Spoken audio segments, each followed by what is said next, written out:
in order to try to elevate Muhammad so that Jesus isn't special over Muhammad. Look at what they have to do. My God, astaghfirullah, man. You guys, whoo, man, may God have mercy on y'all.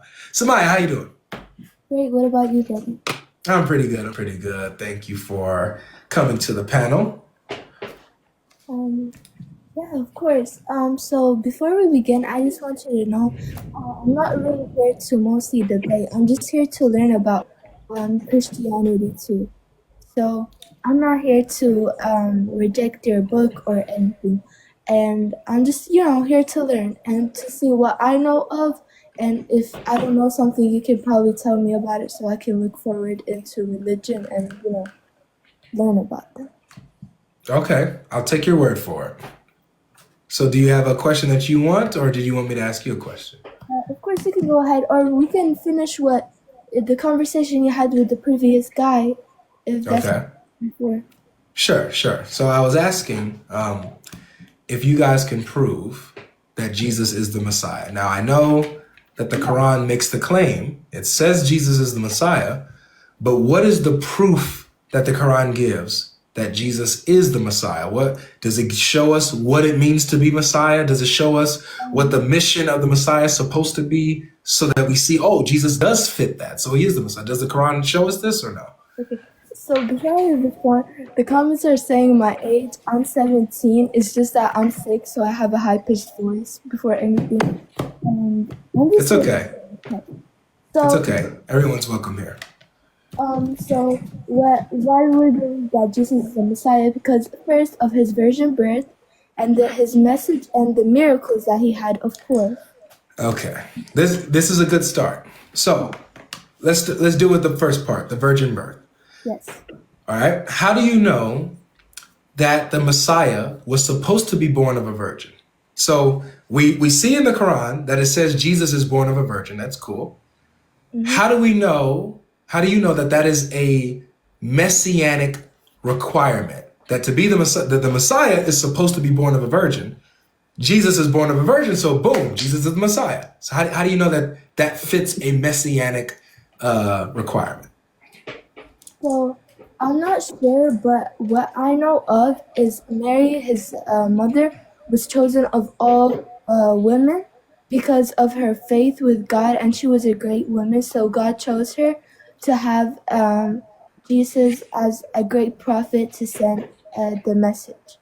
And well, look, I don't know mostly about the Holy Spirit in Christianity, but the Holy Spirit in the Quran is the angel Gabriel. So we know that he's the one who breathed into her and blew on her or breathed. You know what I'm trying to say? Yes. He breathed into Mary, and that's how she conceived Jesus.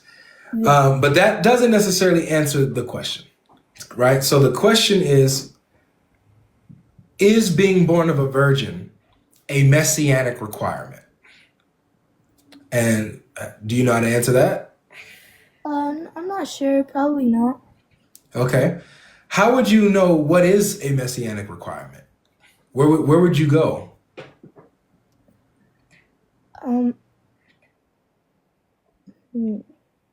Like, for example, yeah.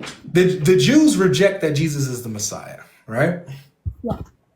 How would you prove to a Jew that Jesus is the Messiah? How would you prove it? Had miracles. Just by him being born as a virgin, that just proves, even though they rejected and accused Mary of adultery, it still proves that he was born by a virgin birth, and he had miracles too. So but think about it this way. You have, so if you have the virgin birth, yeah, and the least that you have is just a miraculous birth. That's all. That doesn't show that he's the Messiah specifically. Right. Unless the Messiah was supposed to be born of a virgin. If the Messiah is supposed to be born of a virgin, then Jesus being born of a virgin proves he's the Messiah. You get what I'm saying? Yes. So that's where I'm getting to is being born of a virgin how does that prove that Jesus is the Messiah? Is that something that was supposed to happen with the Messiah? And if so, how do we know? Um, can you actually tell me more about it? Because I'm not pretty sure that I have an answer to that. Very good. No, that's okay. So basically, what I'm trying to steer you guys with this question is that, like, first of all, the term Messiah comes from the Bible. Okay, it comes from the Torah, the Zabur, and the writings of the prophets. That's where it first originates, right? So, in order for us to understand fully the context of what it means to be the Messiah and the mission of the Messiah, his descriptions, what he is, right? We would need to go to the origins, meaning the scriptures. We have to go check the scriptures and see what it says. And so the scriptures tell us what the Messiah is supposed to be, what he's supposed to do, where he's supposed to be born, the tribe that he's supposed to come from. It gives us all of these descriptions and details so that nobody can just come out of nowhere and claim they're the Messiah. There's specific details, specific check boxes that people have to check off in order to be the Messiah. You know what I'm saying? Yeah. So that's why I said when you mentioned the virgin birth, it was good because but you didn't know that yet.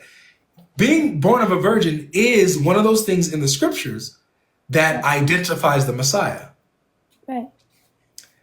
But here's something that it says here, okay? Because I'm gonna read the prophecy to you. Okay? So if we go to the prophecy about the virgin birth, this is what it says.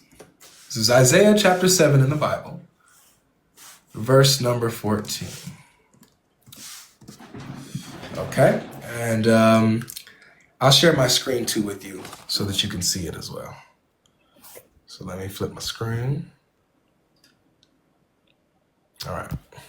Oops. There we go. All right. So this is, hold on, let me just actually move this tab over here. There we go. Much easier for me. All right, you see the screen? You there? Yeah. Okay. So this is Isaiah chapter 7, verse 14. It says, therefore, I lost her. No, I'm here. Okay. Therefore, the Lord himself will give you a sign. Behold, the virgin shall conceive and bear a son, and shall call his name Emmanuel. Now, this is where we see the virgin birth prophecy about the Messiah. So we know the one who's born of a virgin is the Messiah. But there's a little nugget here about who he is. That his name shall be called Emmanuel, right?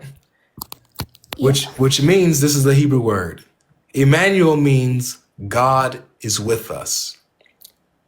So the one who's going to be born of a virgin is God with us. That's who the Messiah is. Okay, I understand that part. Yeah, now I'm getting where it's coming from. Yeah.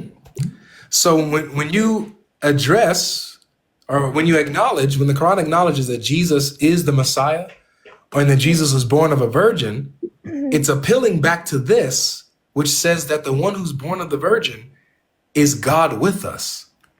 Yeah. Okay. Yeah, I'm getting that part. But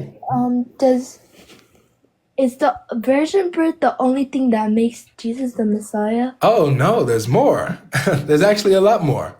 There's a lot more. Look, matter of fact, I'm glad you asked that. You're asking the best questions than anybody that came on the panel. So let me show this really quick. Yeah, there's other things that show that Jesus is the Messiah. So the virgin birth, him being God with us, and then we also have another prophecy about where he's going to be born. And so look at this is what it says here. So Micah 5, verse 2. Whoops. Did I spell it right? Okay, I did. All right. Micah 5, verse 2. So it says here, but you, O Bethlehem Ephrathah, who are too little to be among the clans of Judah, from you, from Bethlehem, from you shall come forth for me one who is to be ruler in Israel, whose coming forth is from old, from ancient days. So this tells us where the Messiah is going to be born, but it also tells us that that's not where he is, he doesn't come into existence at his birth, but he's from ancient days. He existed before being born. He already existed, even before his birth. He's from ancient days. Coming forth is from old. So we have Isaiah 7 that talks about the virgin giving birth is God with us, the Messiah is God with us. And then here it tells us where the Messiah is going to be born, and it tells us that his origins are from ancient days, from everlasting. Yeah. He existed before his birth. Okay, now I'm understanding what you're saying. Okay. There's one more I want to show you. Go ahead. It also tells us what's going to happen to him. This is also what makes him the Messiah. One of the biggest points that makes him the Messiah.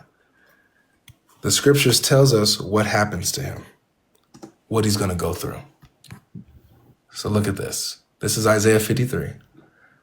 It says here, starting in verse 2, for he grew up before him like a young plant and like a root out of dry ground. He had no majesty that we should look at him, and no beauty that we should desire him. He was despised and rejected by men, a man of sorrows and acquainted with grief. And as one from whom men hide their faces, he was despised and we esteemed him not. Now here's the special part. Surely he has borne our griefs and carried our sorrows. Yet we esteemed him stricken. We thought he was smitten by God and afflicted. But he was pierced for our transgressions. He was crushed for our iniquities. And upon him was the chastisement that brought us peace. And with his wounds we are healed. All we like sheep have gone astray. This is the last part. We have turned everyone to his own way.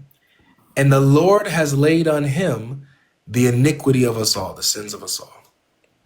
Yeah. So it tells us that the Messiah, when he comes, he's going to be rejected by his own people, going to be despised by men.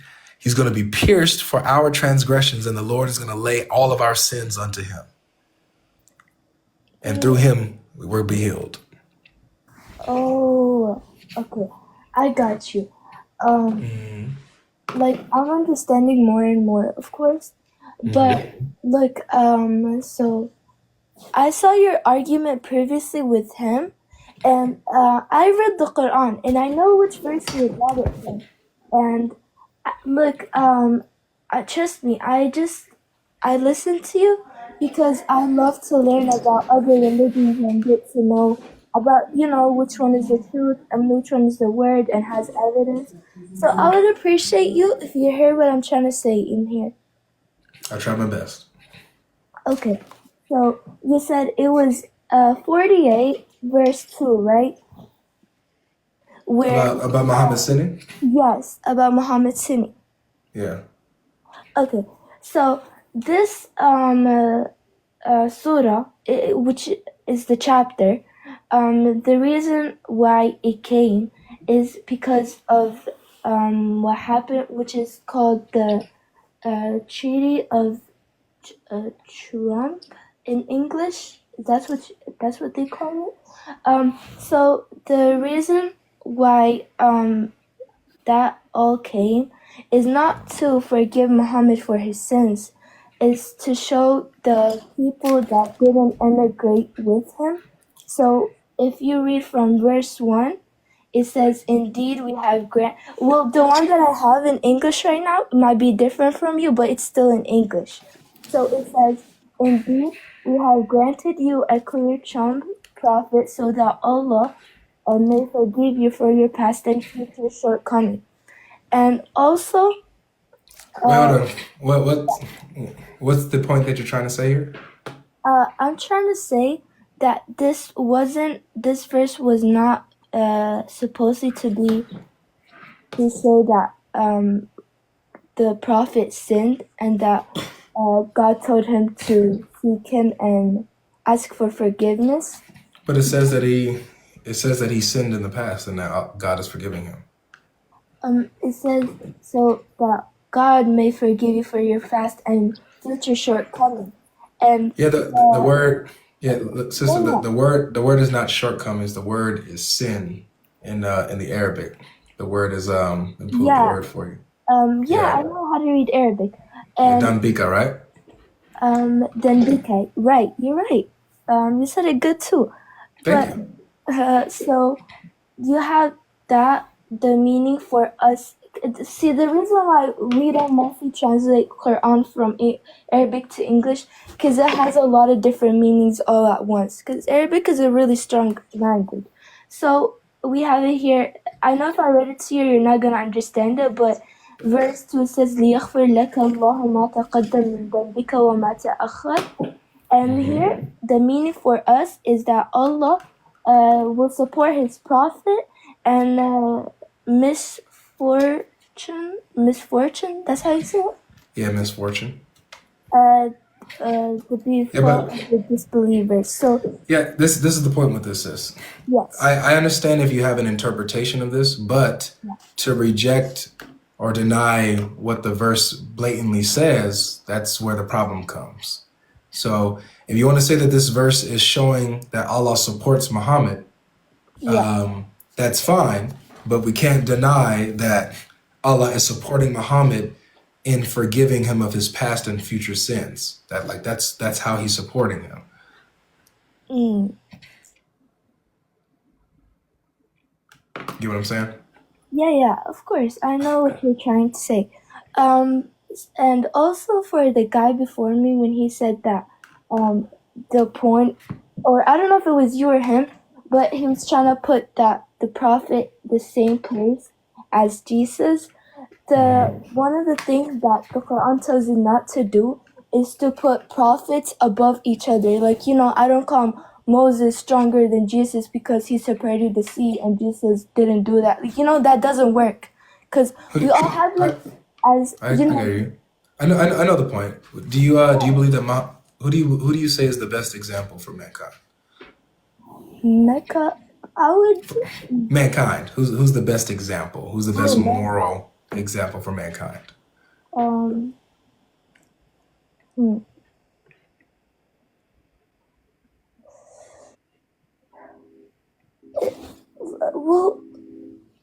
it's because I can't, put above each other because they were all great in the Quran. Okay. Which y'all don't have. It's because we don't have none of the messengers sent ever. I'll take that. I'll take that because you're being consistent. You're being consistent, so that you're actually giving the right answer in what you're saying. You're saying that you can't really pick because they're all great and you can't make a distinction. So you're being consistent. Unlike other Muslims who I've asked this question to, they'll immediately say Muhammad, which would show that they're being inconsistent. But you're different. You're being consistent with what the Quran says. So I appreciate that. When is your birthday, if you don't mind me asking? The day or the year? The month. Oh, January. Oh, okay. So you just turned 71. All right, look. So I'll tell you what. Yeah. I hope that I want to first thank you for coming on. You were very brave and you're very humble and kind in how you spoke, and I appreciate that a lot. You gave me a better conversation than most of the real adults that I talk to. So I wanna appreciate you.